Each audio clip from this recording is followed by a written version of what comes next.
এই যে বৃষ্টিরা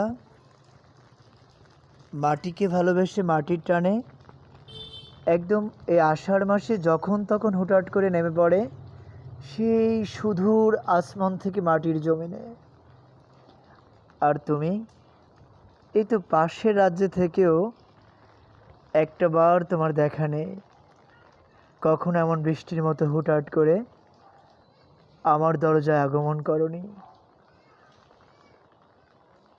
তাই সিদ্ধান্ত নিয়েছি তোমাকে নয়, বৃষ্টিকে ভালোবাসা শিখতে হবে।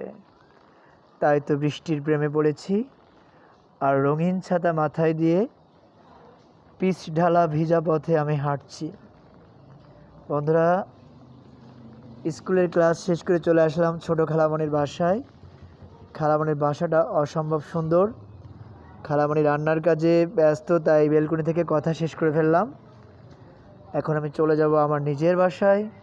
তার আগে খালামণির ছোট্ট যে বাগানটি আছে, ওনার বাসার সামনে যে ছোট্ট উঠান, সে উঠানের বাগানটা, ঝাউ গাছগুলো একদম বৃষ্টির জলে ধুয়ে চকচকা সবুজ হয়ে গেছে, মনে হচ্ছে রং করেছে কোনো শিল্পী। এদিকে গোলাপগুলো আবার তাজা হয়ে যাবে, গোলাপি গোলাপ, লাল গোলাপ। তো পাশাপাশি গন্ধরাজ ফুল আমার বেশ ভালো লাগে। সবচেয়ে বেশি ভালো লাগে বেলি ফুল, তারপরে পদ্ম।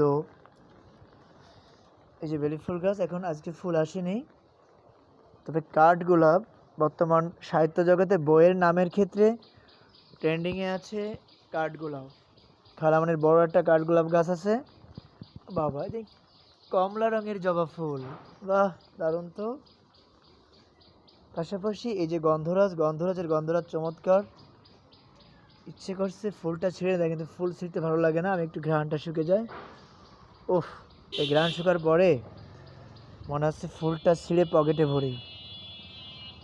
ওয়াও, এই যে সেই বৃষ্টি ভেজা মাধবীলতা গাইবে যেদিন গান, সেদিন কিন্তু তোমার সুরেই বাঁধবো আমার প্রাণ।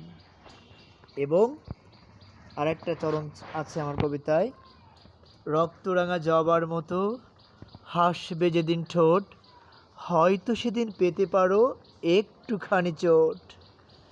তো অনেক সুন্দর লাগলো।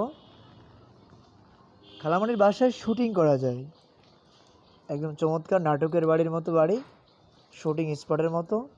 দরজা অনেক সুন্দর। এখন আমি চলে যাব, কারণ আমার অনেক কাজ রয়েছে। আমার একাডেমির লাইন পাচ্ছে না, বিদ্যুতের লাইন, যে কারণে আমাকে চলে যেতে হচ্ছে। সবাই ভালো থাকবেন। আসসালামু আলাইকুম, শুভ দুপুর।